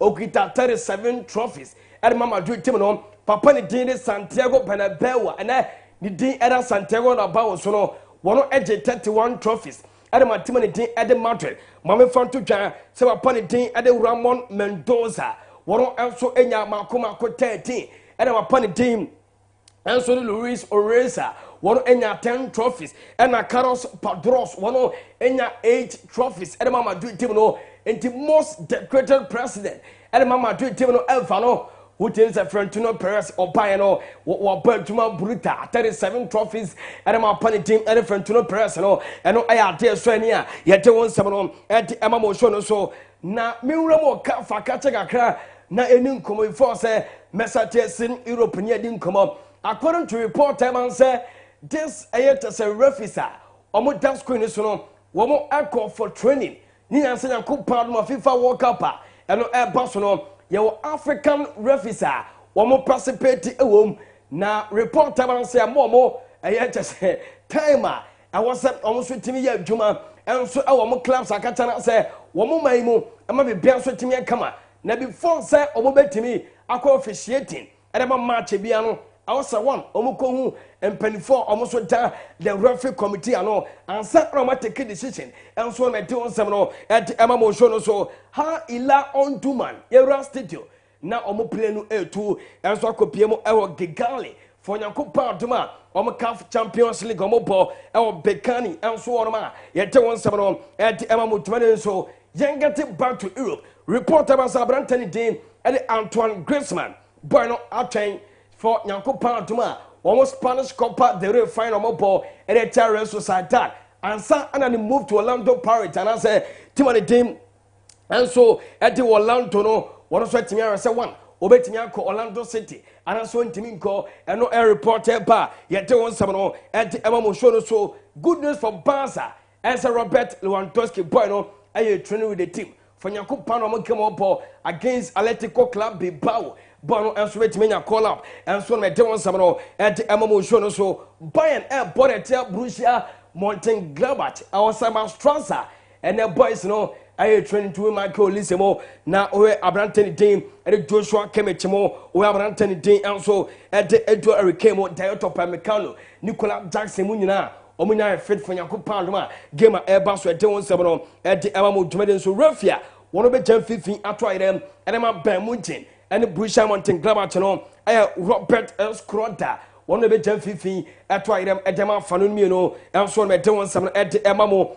Premier League player of the month of February and pen for the nominee no and so at me ba Victor Gyokeres Abrantani Dean Nico O'Reilly Gango Quatara Abrantani Dean and Antoine Semenyo Benjamin Sesko and Virgil van Dijk como and I'm penny for nominate to more as player of the month of February.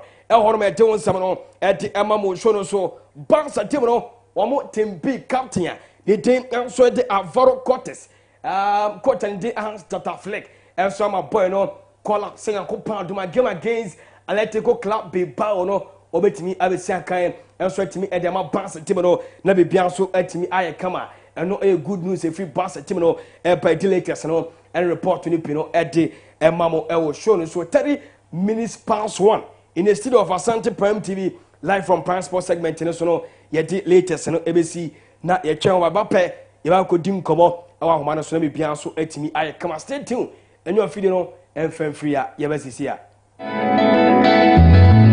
And Samba Brenia Cosso Ewo, young memoir, and name of Farman so. And Penny say, Adiachi, that's a yantia and fufra, and you're not na maybe so. What in your coso? Social media, or which I bear fontaine video so. When you near coso el honor, and then at Jibrenity me a drag them for minimum pound for our Ashanti Prime TV.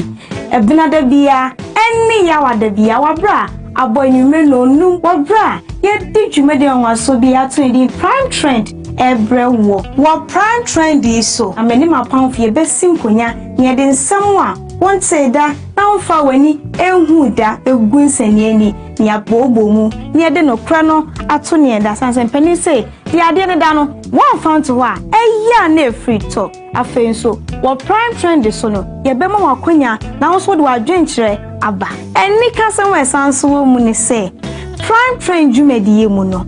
I found baby or what? Oh, best Syria. And don't see Namsi Shiame at your dimple. Many my powerful or Ashanti Prime TV. Clock it.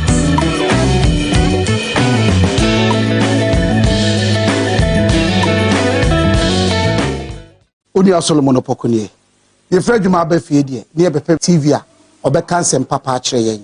No, but me a human or papa a coso a wiase. Tis your TV papa near TSM pa. Ewo cream dia ye fan to baby I say Ashanti Prime TV e wana me hwele de bia enti so fa TV na to Ashanti Prime TV. Keep watching Ashanti Prime TV. We love you all. God bless you. Ashanti Prime TV. Aha and anokware ne wo. Ashanti Prime TV.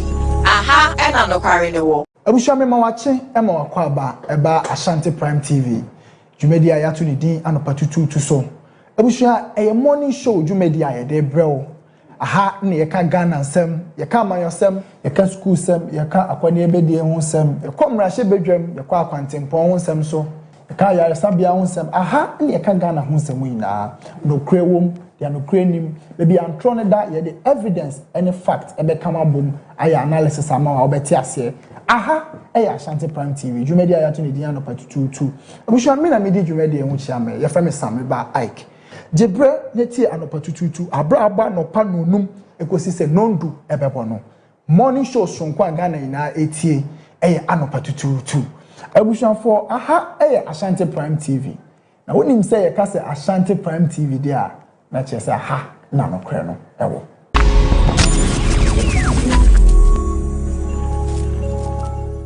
Ashanti Prime TV. Soon small figure in the building. So Padrimuniansa. TV station will share football on a man and one Ashanti Prime TV. Watch, don't sleep, don't be quiet, go and watch. You will feel good. I love you so much. Soon small figure, Ghana Hofe. Ashanti Prime TV. Aha and anokware ne wo. Yedi nkomo ewo ya fiefiem. Nkwankwan ni ase. Ye dem ene empo yesukum. Saa nkomodie we ne yede ba TV so. Na yaba bedi nkomo. Twhwe we any direction bia. Eye nkomo na yedi. Eye asem ana ye ka. Ye ekoso ewa abrabo. Enti all right, eno series tiama no nsem no na yedi ni nyina akogu. Ye bedi nkomo ewa homa no so na bibia so timi aye kama. Ewo show no so ni nyina. And it's Obuasi Ashanti Gold 04. Yen nyina ni money bo mo Asset Bank Division 1 League anymore. As it says stands now, omo top table no with 43 points. Or Asset Bank Division 1 League anymore. Na mame fan to just say after say oya appointed coach and din Ede Abdul Karim Zito Kabuti as the new technical director at the Boise Ashanti Gold team. No, Mame Fanto just say coach and Daily Shaibu or say one on the coach at the Boise Ashanti Gold or for team. No, now saying and a Barca coach, at the Juma Diaodi for Boise Ashanti Gold team. No, a berry. You need the entire coach, Antoine Jumana so from Boise Ashanti Gold. The chief executive officer at the Boise Ashanti Gold. I set ofori a champ Podora France says Kanti Ukopiemu our Kenten that is University of Skills Training Entrepreneur Development first near friend Amsterdam of Vice and so call for SLC president or Manaswa you didn't even think concerning coach Shaibu was say as resignation letter or also to me by the DNT and a coach Edina Juma and so a berry you didn't come I will show you so be answer to me I kama ewo eti I series hello sir yeah official good afternoon sir official na pom to say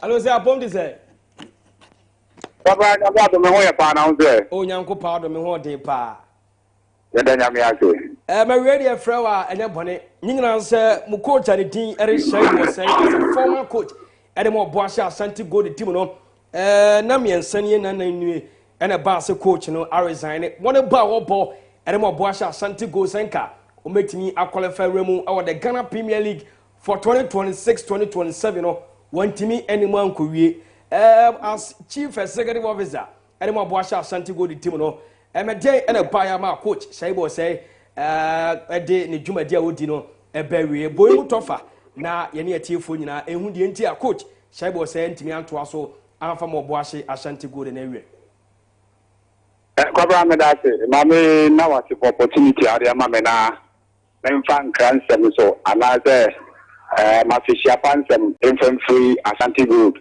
aso ye mfa ma woni watiefo a Mudi Jumani. Okay. Na say waka no. We started 2025-2026 Division 1 to 2 with your coach. Your friend MS Orchard. Okay. And Nema Bakum you need to do baby and a just remind you as the old men to every human so. Emma could take your appointment or the Diani as an assistant coach.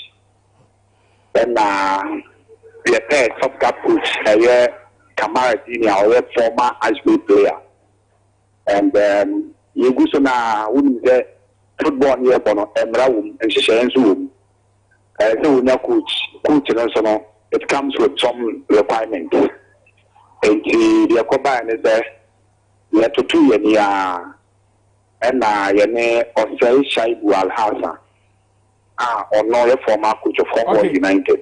Okay. And let me emphasize that Hong United they qualify for the Premier League here born Ghana at 2025-2026. Now, no never bag out no at the moment. Now, you need to come on. You go so young crata 7 years be after 2 you know. And license A coaching certificate and once and buy all pram. And the requirement of the coach Premier League and Division 1 in Ireland since the coach Iron cannot go out with you. You go so the Jumana Muna. I couldn't answer better or say you need to many coach I friend I carry to epic measures and I carry to so adding the position as head coach or commercial and took upon at all. And quickly being come na any disabled coaches in America or say any coach can you do me no my mapping. The new technical direction and it's Karim Zito a head coach. I was not head of the technical team, I was Juma 80 Juma on the first match. Or All Stars. And a coach Shaibu or say Alasa. Many will say, I assistant coach at the club FNFC Ashanti Gold.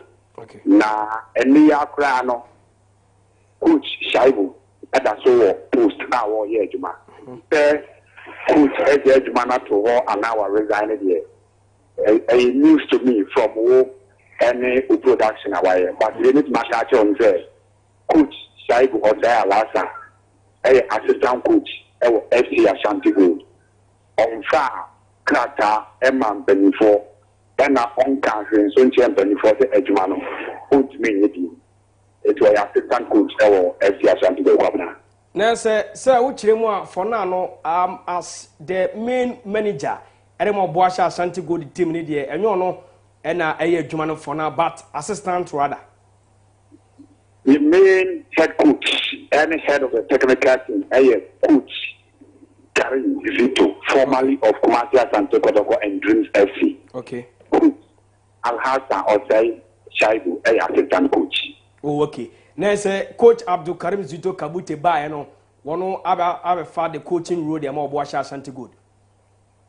Said the matchroom that I know and the person I want to walk out with you, but the whole kind of for the end and as I mean, the Coach Karim Zito, head coach of FC Ashanti Good. Okay. Shaibu Osei assistant coach. Okay. Because now letter Babontain concerning say Coach Shaibu was said in the Juma dear obedi and more Boasha Ashanti Good about we and Tinebe Senior at the clear clarification concern the letter and also Nam so Celebea at the football flowers in the Beun City. But as the cabinet more only the station or production more change agencies so by said the medical can say it is a manner say Coach Shaibu Emma Upialete Ashanti Gold man ultimately. Okay. And even verbal communication can on communicating my will be the Edman of ultimately.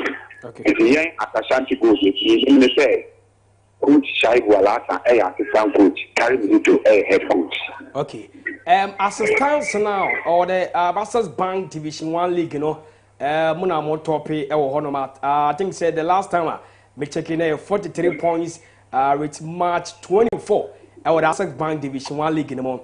For now, for the Ghana Premier League 2025-2026, you know, 2026-2027, you know, we hope, say, or the Access Bank Division 1 League in the month.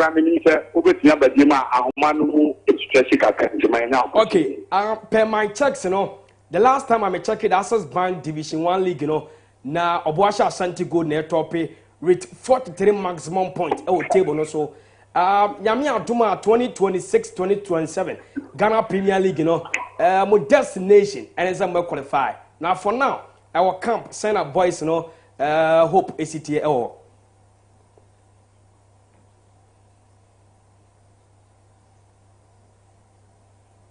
Hello, sir.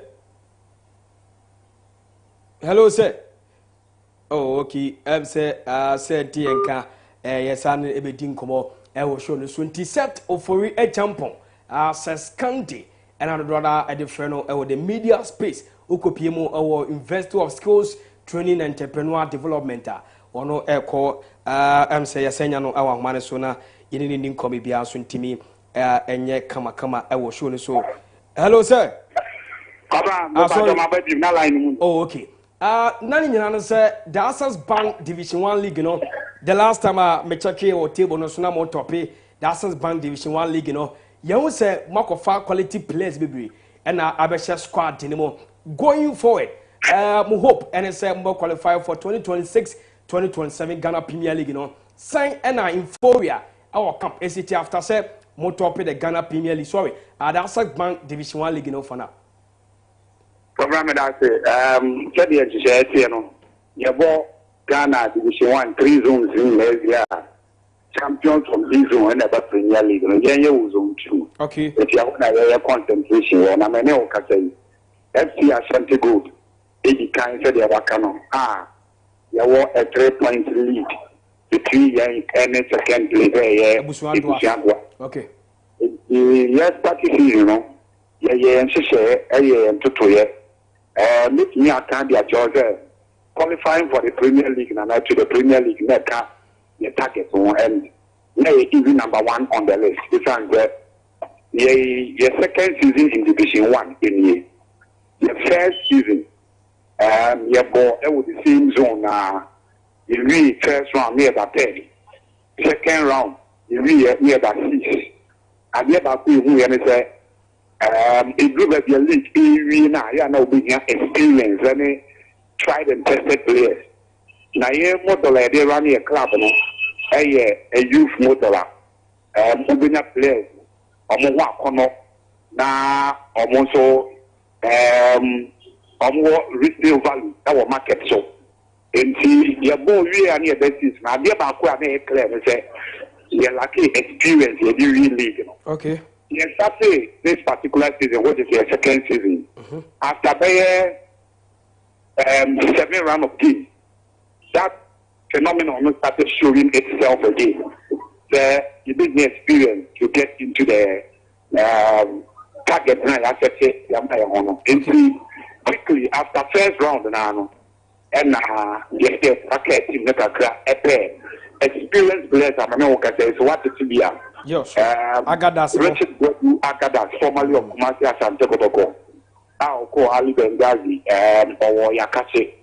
Sansona, Emmanuel Fetcher, on also see a kind of recruit Chelsea. Sure. You are players from Mediana staff. You are the captain, former captain of Park Academy, former captain of African. Sure. It's the leadership qualities now. It do better than you put a lack of background.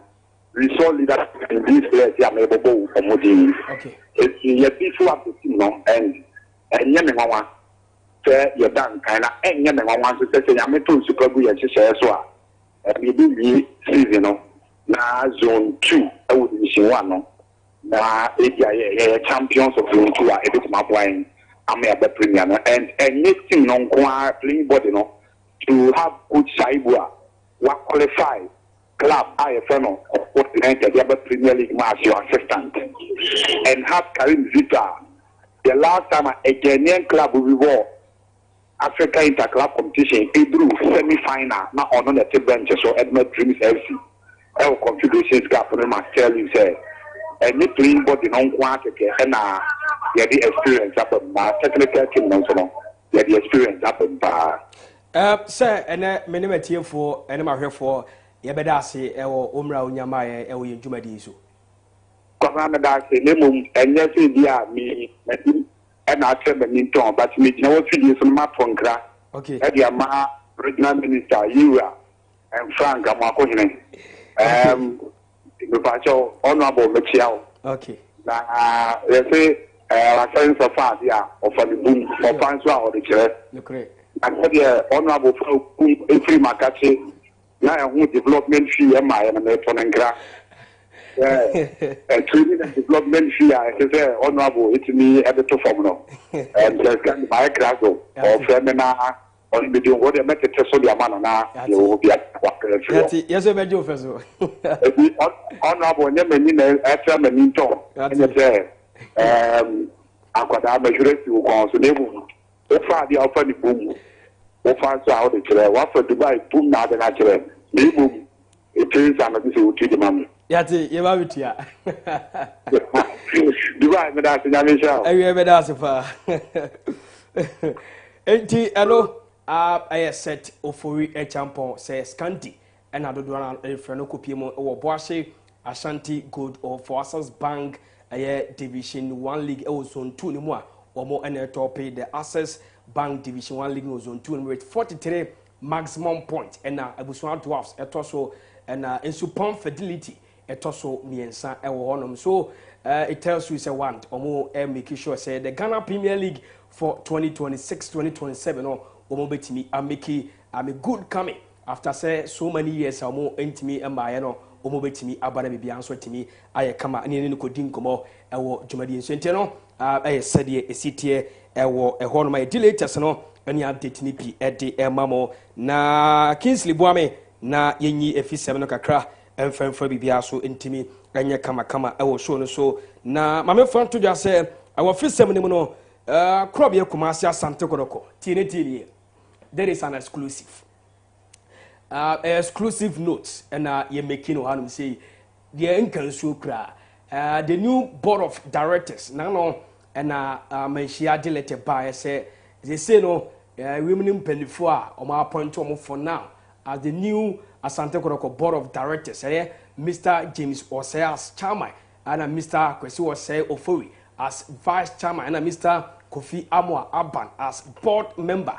And man penifo we no ya point to mo be adwuma emfama krobia Kumasi Asante Kotoko team no na mame fan to dwan say these 3 members are ya point to mo no ye pe the chief executive officer siwa wono be da board ni nyina no na enwuma bi a wo se omutimi ye eboa ema Kotoko team no e form ntuma pa efura no omo atimi aye per my checks and per my reporter my investigation ya rehwe mu ni say board members no ebe enum to enson inti assistance now no aka nipa mako miensa ye de omeka ho na bibia nso timi aye kama to 9 na the chief executive officer na nkasa abeka ho na bibia nso timi aye kama na baseo penifobi ya appoint to omo we na be adwuma ama bibia nso timi kama on Ashanti Prime TV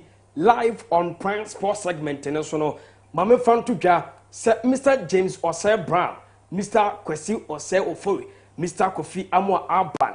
This 3 board of directors and Makrobia Kumasi Asante Kotoko team no no ka say na wiei omuni Ghana ha enti zezo omu hia board meeting omu yesia no krobia enim assistance na omu enya maaye se omu betranse na de obi oso omu ye no omu timi aye enti udia na watie nie say Mr. James Osei Brown, Mr. Kasiebo Osei Ofori, Mr. Kofi Amwa Aban omu hia e meeting ene de keka woni nyina no enya no kure so ada se otia to ni hu ni nyina so omu ni Ghana no se enti de beto fom ya omu ba ebe koso bia no ye de wonsam no ebe ba aba besomo ewo dwumadi enso na bibia so atimi aye kama ewo show no so nyakopa adoma Asax Bank Division 3 league no and I said 1 league no ewo zone 3 games outdoor ebe ba so na city Golden Warriors in true democracy ebe ball great ambition any Trump division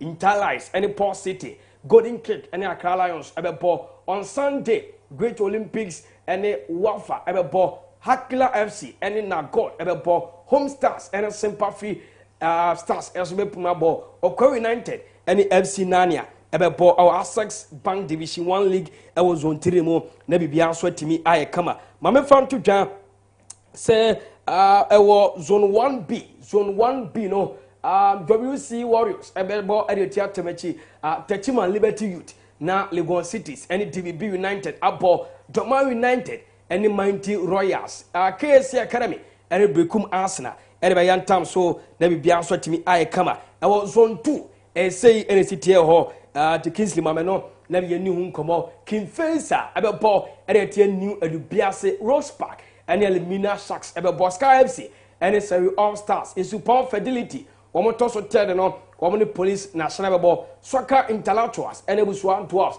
womo so to so mienu ebe ball na Obuasha Ashanti Goda ye no me see Chief Executive Officer Din Komono womo ni Elboni ebe ball UCC Youngsters any Future Stars ebe ball na Park Academy and second 11 wise eso atimi area yantam so a ye de won sem no e de emamo also 1A City and Northern City and One Power Red Tamale United and Yapa FC TF Exponential and Tamale City na Boga All Stars and Sangara Nationals etimi e de yantam so a ye de won sem no e de emamo show no so no e City na the Black Queens of Ghana on international friendly games outdoor ball on record out of 7 matches on ball our friendly games in no on win 5 on lose 2 on match 17 goals and on concede 8 into it is 1 Kim last on bomb one day and so me dey 7 no at the mamo e show no so no kakra bi e wono ma ye dey ehun latest no any update ni pi e dey mamo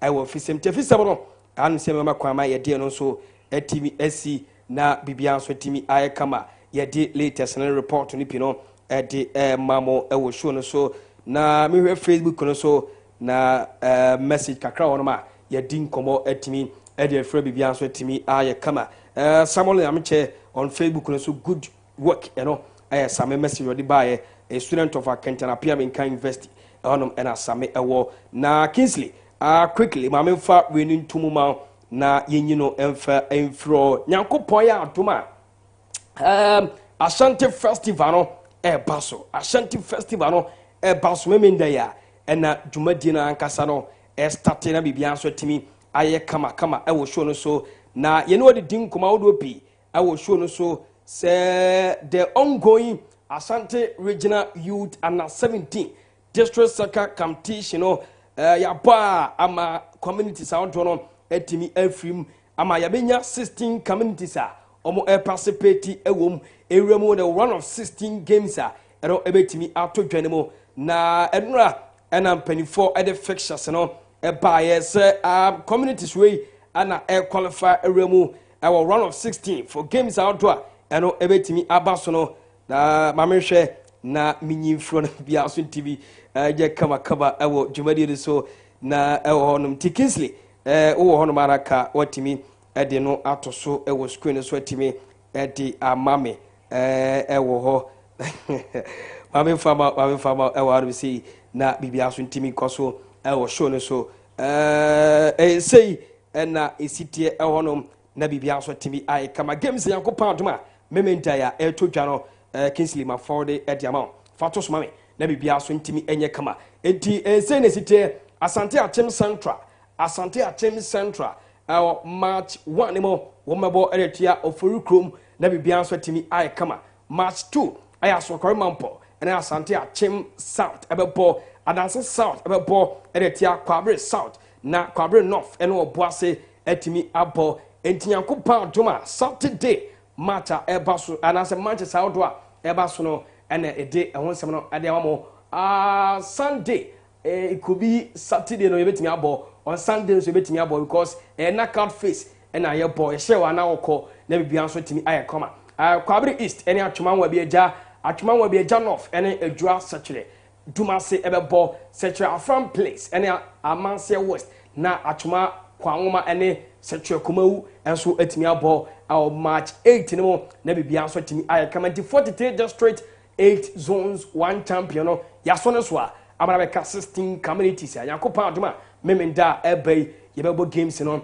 wa Swansea AstroTurf no so dwumadi nyina ebe live on Ashanti Prime TV yen Facebook no so yen YouTube yen TikTok any other social media nyina no show no ebe live e so na bibia so timi aye kama nti o video no de o se dan na yen dwumadi nyina no yenudi na bibia so timi aye kama ye di latest no and report ni pino edi emamo ewo show no so nti yenhia nyankopon ma memenda ewa Swansea AstroTurf no so na the knockout phase no ye famre mo abra the Ashanti Festival for 2025-2026 year calendar no the new expose ye de ba no na bibia so timi ai kama ye di latest no any update ni pino edi emamo eno city 58 minutes past 1 in the studio of Ashanti Prime TV live on Prime Sports until latest na update ni nyina no ye begina so na ye di SC ewa no msi na bibia so etimi aye kama ewo show no so mo boye e ma adwumade ni ba so me cameraman e koma Michael Bodu Atim official ono boye nem MC a Kingsley Darko tena chire echinchim fidie ma bibia so etimi ekọ so edi no e official kwabena Dubai. Don't forget say obe follow Ashanti Prime TV on all the social media platforms so na adwumade nyina nso watimi afolo no watie bi na bibia so timi aye kama nyankopon adwuma wotena a special edition ni nyina it is 6 March Ghana gains independence on which year on which day nti nyankopon adwuma odwumade yesu nkokora ye de ebremo ewo odwumade yesu nti wafidie no mane na ya notification bell no enya tomu a obetimi ehudi ekọ ene de ebenya bibia so etimi aye kama ewo show no so nti nyame adwuma yenhia na nyemapa ewo ni nyina no Ashanti Prime TV yemfa emremo abra the boss himself Mr. Solo Base and penifoni nyina ema dwumade nyina kama enso etimi aba no na bibia so etimi akoso di no official kwabena Dubai la Satero obrigado amio Bebre ne akoso ewo yemmem ha enne nkofo amanso empeni se ade achi na se yanti asemfufra enne na yachi na mibiso what in yekoso social media ho beche aba fontinta fidie ne so woni ne yekoso ewo ho no enne na dwebre na tie me adwo adempo me ne mapamfo ewo Ashanti Prime TV ebina da bia enne ya wada bia wabra abo enyume no nu wabra ye di dwumede onwaso bia to di prime trend ebre wo prime trend so ameni mapamfo ye besim konya ne de nsam a wonte da na wfa wani ehu da egun saniani ne abobo mu ne de no kra no